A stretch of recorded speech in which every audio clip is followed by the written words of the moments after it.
کپڑوں کو اتار دیا، ہاتھوں ہاتھ کپڑے دھوئے گئے، جمعے کی نماز پڑھنے کے لیے انہی کپڑوں سے گیا، ایک جوڑی کپڑوں میں 10 سال کاٹ دیے، پھر جب وہ پھٹ گئے تو ایک جوڑی اور بنا لیے۔ ماں باپ نے کبھی اچھا نہیں کھایا، ماں نے کبھی اچھا نہیں کھایا، اس لیے کہ بیٹوں کی پرورش ہو جائے، ان کا کچھ عالم کا انتظام ہو جائے، مگر جب ماں باپ نے یہاں پر لا کر رکھ دیا تو آج ان ماں باپوں کے ٹکڑوں میں بھی کمی آ رہی ہے، آج ان کے ٹکڑوں میں بھی کمی آ رہی ہے۔ لوگوں عزیزان ملت اسلامیہ، حالات ایسے بن گئے کہ آج اگر بڑھاپے میں ماں باپ ہیں اور 4-5 اگر بیٹے ہیں تو خاص کر ہماری برادری میں خاص کر ترکوں کا یہ عالم ہے کہ انہیں بانٹ لیا کرتے ہیں، اور جو مطلب یہ کہ لوگ آج بھی ان کے بوڑھے آرام سے چمک رہے ہیں، وقتوں پہ ان کے کپڑے دھل رہے ہیں، وقتوں پہ انہیں کھانا مل رہا ہے، لیکن ہمارے حالات اتنے برے ہو گئے کہ جن ماں باپوں نے زمین کو مطلب یہ کہ 1-2 روپے کر کے اکٹھا کر کے لیا ہو، جنہوں نے اپنے پیٹ میں رکھایا ہو، جنہوں نے چپلیں تک صحیح کر کے نہ پہنی ہو، ننگے پیر رہ کر زندگی گزار کے چلے گئے، بڑھاپے میں ان کو دوا تک کے لیے پیسے تک نہ دیے۔ ماں کہتی ہے بیٹے ذرا پان بک رہے ہیں، پان لا دے 5 روپے کے، جیب میں ہاتھ ڈالتا ہے اور جھوٹا ہے، جھوٹا کہتا ہے ٹوٹے ہوئے نہیں ہے۔ اب غور و فکر تو کر تو یہاں تک کیسے پہنچا؟ دنیا میں ایسے بھی ظالم ہے کہ جو 5-10 روپے کی اوقات کیا ہوتی ہے، الگ ہو گئے، بیوی مدرسے کھا رہے ہیں، بچے مدرسے کھا رہے ہیں، بڑھاپے میں ماں نے کہا بیٹے 10-15 روپے کے پان لا دے، ٹوٹے پیسے نہیں ہے، ہمیں تو 1000 کبھی کھایا نہیں تھا، 500 کا کھایا نہیں تھا، کتنے کبھی ہوتا، خدا کی قسم یہ ماں کے پیٹ کا صدقہ ہے، تو تو اپنی بیوی دیکھ رہا ہے، تو اپنے بچے دیکھ رہا ہے، تو اپنے سسرال میں دیکھ رہا ہے، اگر ماں نہ ہوتی تو تو نہ ہوتا، تیری سسرال نہ ہوتی، تیری بیوی نہ ہوتی، یہ سب کا صدقہ ہے، تو ماں کا صدقہ ہے، ماں کے پیٹ کا صدقہ ہے، باپ کی محنت اور جگت کا صدقہ ہے۔ آج 5-10 روپے کو ماں باپ ترستے ہیں، آپ 2-3 روپے کے لیے ماں باپ دیکھتے ہیں۔ بہت سارے بزرگ ایسے ہیں جو بیچارے کچھ خرچہ نہیں رہتا، وہ کب پیتے ہیں مہینے میں 50 روپے مل جائے تو ان کے لیے کافی ہے، مگر ماں باپ کو محبت کرتے ہیں، یہ پریشانی ہے، انہیں دوا تک کے لیے پریشانی ہے، اور ایسی زندگی سے مرنا بہتر ہے۔ خدا کی قسم ہم نے یہاں تک بھی دیکھا ہے، اور آج مزے لے رہے ہیں، پوتے اچھے کپڑے پہن رہی ہیں، پوتے اچھے کپڑے پہن رہے ہیں، رات ان کپڑوں پر پریس ہو رہی ہے کہ ایک باپ کا زیادہ کر جاتا، ایک دادا کا زیادہ کر جاتا، ایک دادا کا زیادہ کر جاتا، ان کے کپڑوں پر مکھیاں بھی لگ رہی ہیں، 8-10 دن کپڑے دھلے ہوئے ہو گئے، ایک مہینہ ان کے کپڑوں پر پریس نہیں ہو گیا، تم میں جوانی ہے، تمہیں آنے والا وقت کافی آئے گا، ان کا لاش مت ہے، تمہارے کپڑوں پر پریس نہ ہو مگر تمہارے کپڑوں پر پریس ہو، تمہارے کپڑوں پر پریس نہ ہو، دادا کے کپڑے پر پریس ہو، اگر تم نے ان کو اچھا رکھ لیا اور اگر انہوں نے بڑھاپے میں دعا کر دی، تیری دنیا میں اچھی ہو جائے گی۔ وہ صرف دعائیں دیتی ہیں، وہ صرف دعائیں دیتی ہیں، اس کے علاوہ کچھ نہیں کرتے ہیں۔ حضرات حقیقتاً میں یہاں پر جو بیٹھا ہوں یہ سب کچھ دعا کا صدقہ ہے میری دادی کا۔ میری دادی نے اتنی دعا کری میرے لیے، آج لگ بھگ 8 یا 10 دن ہو گئے وہ آئیسیو میں رکھی ہوئی، اللہ انہیں صحت عطا فرمائے۔ بہت زیادہ طبیعت خراب ہے، لیکن امامت کا معاملہ ہے، جانے کا تو ہر روز تھا، جتنی انہوں نے میرے لیے دعا کی ہے، پڑھ کے پھونکتی تھی۔ میں جب آتا تھا کبھی سر پہ ہاتھ رکھتی تھی، کبھی سینے پہ، بہت پڑھی لکھی ہے وہ، کبھی سینے پہ پڑھ کے پھونکتی تھی۔ حضرات عزیزان ملت اسلامیہ، بس اب کیا ہے ان کے لیے ہم دعائیں کر سکتے ہیں، انہوں نے اتنی محنتیں کی، مگر حضرات عزیزان ملت اسلامیہ اگر کبھی میں انار لے گیا یا کبھی سیب لے گیا، کبھی 100-200 روپے دے دیے تو کیا کرتی تھی، رکھ لیے، دعا کرتی تھی، پھر کبھی وہ عید کا موقع آتا تھا تو ہم ہی واپس کر دیتے تھے، ہم ہی واپس کر دیتے، کبھی اپنے نواسوں کو دے دیا، کبھی اپنی نواسوں کو دے دیا، کبھی ایک بار دے دیا۔ ماں باپ اور کچھ نہیں کرتا، بڑھاپے میں اس کا کتنا سا خرچہ رہتا ہے، کپڑے وہ نہیں بناتا، جوتے وہ نہیں پہنتا، زیادہ چپل مطلب جب بیمار ہو جاتا تو چل نہیں سکتا، مشکل سے ایک جوڑی کپڑے اور ایک جوڑی چپل ایک ساتھ میرا پھٹ گیا، مگر آج ایسے حالات آ گئے۔ لوگوں عزیزان ملت اسلامیہ میرے رب ہم سے بڑا نواز ہے، اور یہ جو آفتیں آ رہی ہیں، ہمارے سب فصلیں ختم ہوتی جا رہی ہیں، ہم گھروں میں بیمار پڑ گئے، کہیں نہ کہیں ماں باپ کی بددعائیں ہیں، یہ کہیں نہ کہیں ماں باپ کی بددعائیں ہیں جو ہم رات میں اپنے ماں باپ کو برا کہہ رہے ہیں۔ اور یہاں تک ہے، اب تو یہ ہے کہ جب اولاد جوان ہو جاتی ہے تو اکثر ایسا ہوتا ہے کہ ماں بھی بیٹوں کے ساتھ ہو جاتی ہے، مگر میں کہنا چاہتا ہوں، میں نے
سب سے بڑا اس کے لیے صدقہ ہے شوہر کی خدمت کرنا. اسی لیے حکم فرمایا گیا کہ اگر اللہ کے علاوہ کسی کو سجدہ کرنے کا حکم ہوتا تو میں ہر عورت کو حکم دیتا کہ وہ اپنے شوہر کے آگے سجدہ کرے، مگر اس لیے کہ اللہ کے علاوہ سجدہ کرنا حرام ہے، شرک ہے، اس لیے حکم نہیں دیا گیا. لوگوں عزیزان ملت اسلامیہ، گھر کی زینت اگر ماں ہوتی ہے تو باہر کی زینت باپ. کسی نے کہا کہ ماں باپ کہ بھئی جب ماں جنت ہے تو پھر باپ کا تو معاملے ختم ہو گیا، لیکن نہیں. میرے پیارے آقا صلی اللہ علیہ وسلم نے ارشاد فرمایا تحت اقدام امی، ماں کے قدموں میں اگر جنت ہے تو باپ اس کا دروازہ ہے. ایک بات بتاؤ، یہ کمرہ ہے، کمرہ جنت ہے، اب جب اس کا گیٹ بند ہو جائے گا، تالا لگ جائے گا تو کدھر سے جاؤ گے؟ ارے کدھر سے جاؤ گے؟ تو پتا چلا کہ جنت کا جو دروازہ ہے وہ والد ہے، وہ باپ ہے، بغیر باپ کے بھی اللہ راضی نہیں ہو سکتا، جنت نہیں مل سکتی. تو اس سے پتہ یہ چل گیا کہ ماں کی اہمیت سے زیادہ تو باپ کا درجہ ہونے، مطلب یہ کہ ہو گیا کہ بھئی جنت آگے ہے اور دروازہ پیچھے، تو جب دروازہ کھولو گے تبھی تو جنت میں داخل ہوگے نا. تو پتہ چلا کہ ماں باپ کا دل دکھانے سے بھی جنت نہیں اور ماں کا دل دکھانے سے بھی جنت نہیں. جنت کا نظارہ ہے تیرے گھر پہ فیضی، تیرے گھر پہ فیضی. سبھی حضرات اپنے ہاتھوں کو اٹھائیں گے انشاءاللہ. بہت پیارا شعر ہے. جن کی مائیں زندہ ہیں وہ خوش نصیب ہیں، اور جن کی مائیں دنیا سے چلی گئی ہیں اللہ ان کی قبروں میں روشنی عطا فرمائے. جنت کا نظارہ ہے تیرے گھر پہ فیضی، تیرے گھر پہ فیضی. جنت کا نظارہ ہے تیرے گھر پہ آرزو، تیرے گھر پہ لازم. ہماری ماں بھی زندہ ہمیں فخر ہے، ہماری عارف بابا بھی زندہ ہے، ہمیں بھی فخر ہے. جنت کا نظارہ ہے تیرے گھر پہ نازم، تیرے گھر پہ نازم. جنت کا نظارہ ہے تیرے گھر پہ نازم. کیوں کہ زندہ ہے میری ماں، میرا گھر بول رہا ہے. زندہ ہے میری ماں، میرا گھر بول، زندہ میری ماں، میرا گھر بول رہا ہے. حضرات عزیزان ملت اسلامیہ، تو بات چل رہی تھی یا ایھا الذین آمنوا لا ترفعوا اصواتکم. یہاں اس سے پتہ یہ چلا کہ اللہ پاک پروردگار عالم نے جو والدین ہمیں عطا کیے، دیکھیے اللہ چاہتا تو وہ بغیر ماں باپ کے پیدا کر سکتا ہے. حضرت آدم علیہ السلام بغیر ماں باپ کے پیدا ہوئے، اللہ کا کرم. مٹی کا پتلا تھا، اللہ نے فرمایا ہو جا تو ہو گیا. حضرت مریم حضرت عیسیٰ علیہ السلام کی بعد ماجد، اللہ پاک پروردگار عالم نے حضرت عیسیٰ علیہ السلام کو بغیر باپ کے پیدا فرمایا. ایک انہیں سیب کھلا دیا. کعبے کی حفاظت کرتی تھی، کعبے کی جب حفاظت کرتی تھی تو حضرت جبرائیل علیہ السلام بعض روایت پایا کہ سیب مار دی، بعض روایت پایا کہ سیب کھلا دیا.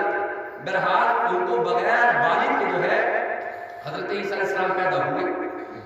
جب خوشی ہوئی اور جو ہے جب مطلب یہ کہ یہ مبارک جو ہے مطلب بدن جب پیٹ بڑھنے لگا تو رونے لگی. اللہ پروردگار عالم، میرا کوئی شوہر نہیں، میری شادی نہیں، کچھ نہیں. یہ جو ہے مطلب یہ کہ مکے والے کیا کہیں گے؟ اللہ نے یہ کیسے جواب دیں گے؟ یہ کہیں گے تیرا شوہر نہیں، کہاں سے مطلب یہ کہ بچہ آیا؟ حقیقت بات ہے معاشرے کے اندر جس کی شادی نہ ہوئی وہ بچہ ہو جائے تو عجیب معاملہ ہے. تو حضرت مریم جو تھی پریشان ہو گئی، رونے لگی. اللہ نے فرمایا جنگل میں نکل جاؤ، جنگل میں نکل جاؤ. وہاں پر پہنچ گئی. اب پریشان ہوگا پروردگار عالم میں کیا کھاؤں کیا پیوں. اللہ نے فرمایا وَهُزِّي إِلَيْكِ بِجِذْعِ النَّخْلَةِ تُسَاقِطْ عَلَيْكِ رُطَبًا جَنِيًّا فَكُلِي وَاشْرَبِي وَقَرِّي عَيْنًا. اللہ نے فرمایا مریم جب تجھے اولاد دینے والے ہم ہیں تو تجھے کھلانے پلانے والے ہیں. جنگل نکل گئی. وہاں پر جا کر اب کیا تھا، رونے لگی اور کہتی تھی نسیہ منسیہ فراغا، کہتی تھی ہائے میں مر جاتی، ہائے میں مر جاتی، میں کہاں مطلب یہ کہ اپنی قوم کو جواب دوں گی، ہائے میرے ساتھ میں کیا ہو گیا. تو کہتی ہے میرے رب کچھ کھانے پینے کو دے دے. تو اللہ پروردگار عالم نے ایک وہاں پر جو ہے مطلب یہ کہ کھجور کا درخت تھا، اللہ پاک پروردگار سوکھا ہوا تھا رب کی رحمت یہ دیکھو، اللہ فرماتا ہے لہم سے لے کے مجھے نخلا، اس درخت کے پیڑ کو ذرا زور سے ہلاؤ، جب ہلایا تو اس میں سے تر و تازہ کھجوریں گرنے لگی، فرمایا فکلی واشربی وقرنی عینا، اسے تم کھاؤ گی تمہاری آنکھوں کو بھی ٹھنڈک ملے گی اور تمہیں صحت بھی ملے گی۔ اللہ اکبر، کھجوریں کھاتی تھی، اٹھاتی تھی، کھاتی تھی، اٹھاتی تھی، کھاتی تھی، یہاں تک کہ اللہ نے ایسا کرم کیا، سبحان اللہ، اسی سے پیٹ بھرتا تھا، اسی سے پیاس بجھتی تھی۔ کھجور ایک واحد ایسا پھل ہے، ایک ایسا رزق ہے، ایسی نعمت ہے، ایسی دنیا میں کوئی چیز نہیں کہ کھجور کے اندر پانی کا بھی مادہ ہے اور کھانے کا بھی مادہ ہے۔ اللہ اکبر، لیکن جب درد سے اٹھا، اللہ اکبر کیا دیکھتی ہے، جب درد سے اٹھا، اٹھنے کے بعد میں حضرت عیسیٰ جو ہے پیدا ہو گئے، جب پیدا ہو گئے، جنگل نہ کوئی دائی نہ کوئی عورت کچھ نہیں، اللہ کا پیغمبر پیدا ہو گئے، اللہ اکبر، اور رونے لگے، اے میرے رب اس بچے کو لے کر جاؤں گی یہاں پر، اس کا کیا کروں میں، کیسے قوم کو جواب دوں گی، میرے خاندان والے، میرے رشتہ دار، میرے گھر والے سب کے سب معلوم کریں گے کہ یہ بچہ کہاں سے لے کر آئی، ہم نے تیری شادی تک نہ کی، جیسے قرآن کہتا ہے یا خدا ہارون ما کانا ابوک امرا سوء وما کانت امک بغیا، اے ہارون کی بہن تیرے گھر والے تو بڑے نیک تھے، تیرا خاندان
پروردگار عالم کا قرآن جدھر سے بھی پڑھو جہاں سے بھی پڑھو مزہ آ جاتا ہے۔ حضرات عزیزان ملت اسلامیہ، تو بات یہ تھی کہ اللہ چاہتا تو بغیر ماں باپ کو بھی پیدا فرما دیتا۔ حضرت صالح علیہ السلام کی اونٹنی اللہ نے پتھر میں سے پیدا فرما دی، پتھر میں سے۔ ہاں، قوم کی ظلم کر رہی تھی، اللہ کو دکھانا تھا یہ معجزہ، مارا پتھر میں، اللہ نے حضرت صالح علیہ السلام کی مطلب یہ کہ اونٹنی کو پتھر میں سے پیدا فرما دیا۔ پھر وہ اونٹنی کی پونچھ کاٹنے چاہ رہے تھے، پونچھ کاٹنے چاہ رہے تھے، منع فرمایا، حکم میں آیا ہے وہ پونچھ نہ کاٹ لینا ورنہ سب کا سب تباہ ہو جاؤ گا۔ مگر حامان نے ظالم کاٹ دی۔ کہتے ہیں مطلب یہ کہ جب انہوں نے پونچھ کاٹی تو اللہ کا ایسا عذاب آیا کہ آسمان کا ٹکڑا گرا اور سب ہلاک ہو گئے، سب مر۔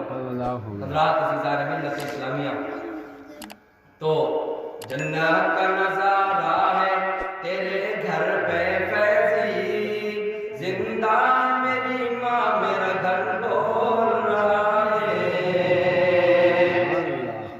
حضرات عزیزان ملت اسلامیہ، تو حضرت علی رضی اللہ تعالیٰ عنہ، بات یہی تو چھوڑی تھی کہ حضرت علی کی زانو مبارک پر میرے سرکار آرام فرما رہے، سوچ رہے کہ اگر نماز نکل گئی تو میں قضا پڑھ لوں گا، لیکن سرکار کی بارگاہ میں گستاخی ہو گئی تو معافی ہے۔ حضرت علی سو رہے، نماز قضا ہو گئی، نماز قضا ہو گئی، روتے روتے جب آنکھوں سے آنکھیں نکلے، جب خد مبارک پر آئے، رخسار پر یعنی گالوں پر آئے، آتے آتے جب نیچے میرے رسول صلی اللہ علیہ وسلم جو آرام کر رہے تھے، جیسے ہی ایک مطلب یہ کہ قطرہ گرا، مطلب یہ کہ آنسو کا، تو میرے سرکار بیدار ہوئے۔ جب سرکار بیدار ہوئے تو کہا یہ پانی کیسا؟ دیکھا تو حضرت علی رو رہے۔ حضرت علی کہا، علی کس چیز نے رلایا؟ کہا یا رسول اللہ کچھ نہیں۔ علی بتاؤ کس چیز نے رلایا؟ یا رسول اللہ رلایا کیا؟ اگر اٹھاتا تو بے ادبی ہوتی اور نہ اٹھایا تو نماز قضا ہوتی۔ تو فرمایا میرے مصطفیٰ نے قضا ہو گئی، قضا نہیں بلکہ ادا ہو گئی، ادا ہو گئی۔ پورا یہ دنیا، یہ چاند، یہ ستارے تمہارے نبی کے صدقے میں تو ہیں، اشارہ کروں گا تو سورج پلٹ آئے گا، سبحان اللہ۔ اور رب نے فرمایا میرے نبی جس میں تیری رضا، اس میں تیرے رب کی رضا، کرتے اشارہ، جب اشارہ کیا غروب ہونے والا تھا، ڈوبنے والا تھا، ہے کوئی دنیا میں ایسے کہا کہ جس سورج کو واپس بلایا؟ اللہ اکبر۔ میرے مصطفیٰ صلی اللہ علیہ وسلم نے اشارہ فرمایا، جب اشارہ فرمایا جدھر کو میرے سرکار انگلی لا رہے تھے سورج آ رہا ہے۔ اگر رسول اللہ صلی اللہ علیہ وسلم مشرق میں اگر سورج کو لا کر رکھ دیتے ہو حضرات عزیزان ملت اسلامیہ تو دوبارہ سے دن نکل آتا، مگر فرمایا اثر ہے تو اثر سورج آ گیا۔ حضرت علی رضی اللہ تعالیٰ عنہ بڑے سکون سے اثر کی نماز ادا کی، مگر سورج اپنے اسی طریقے سے آگے بڑھ رہا تھا جیسے دن میں ہر روز آگے بڑھ رہا تھا۔ سورج غلامی کے لیے در پہ حاضر، انگشت رسالت سے قمر بول رہا ہے۔ تو جس طرح سے یہاں پر ادب ضروری ہے، یہاں پر ادب ضروری ہے، جیسے صحابہ کرام تو ان کی آواز اوپر سے نہ نکلی تو فرمایا ماں باپ کے اوپر بھی آواز زور سے مت نکالنا۔ اور جس طرح سے یہاں پر حضرت علی نے رسول اللہ صلی اللہ علیہ وسلم کی یہاں پر مطلب یہ کہ اپنے زانو مبارک کو سلاتے رہے، نیند سے بیدار نہیں کیا، یہاں پر آیا کہ جو نبی کے وارث ہیں، جو علماء ہیں، ان کی زندگیوں میں بھی بڑے ادب کے ساتھ میں، مگر یہاں تو معاملہ ہی الٹا ہے۔ اگر پوری رات کے پروگرام کرو کی جگہ میں ہوں گے، صبح میں سونا چاہیں گے، اگر خاندہ میں لگوانی ہو اسے یہ پتہ چل جائے کرو مغرب میں لگوا لیں گے یا ظہر میں ایسا امام صاحب اٹھیو، بھائی امام صاحب اٹھیو، ابے بے وقوف کہیں گے یہ تو دیکھ لے تیرا امام سو رہا، ہو سکتا آدھا گھنٹے کے بعد میں اٹھا بعد میں لگوا لیے۔ حضرت یہ ضروری ہے بات ہے بتانی، ہماری قوم کو بالکل ادب نہیں ہے، 1400 سال ہو گئے آج تک تمیز نہیں آیا، 1400 سال گزر گئے، اس قوم کا ہوگا کیا؟ آج اگر میٹرک چلی جائے قبرستان میں تو امام سے کہتے ہیں میرا حضرت نام کو پڑھ دو، 1444 چل رہی ہے، جس قوم کے سارے 1400 سال میں اپنے بھائی کو، اپنی ماں کو، اپنے باپ کو مٹی دے دے کے کر میں تقیات نہ ہو سکے، وہ قوم کب ترقی کر پائے گی؟ وہ قوم کب کامیاب ہوگی؟ جس قوم کے وضو کرنے کی بیان نہ ہو، جس قوم کے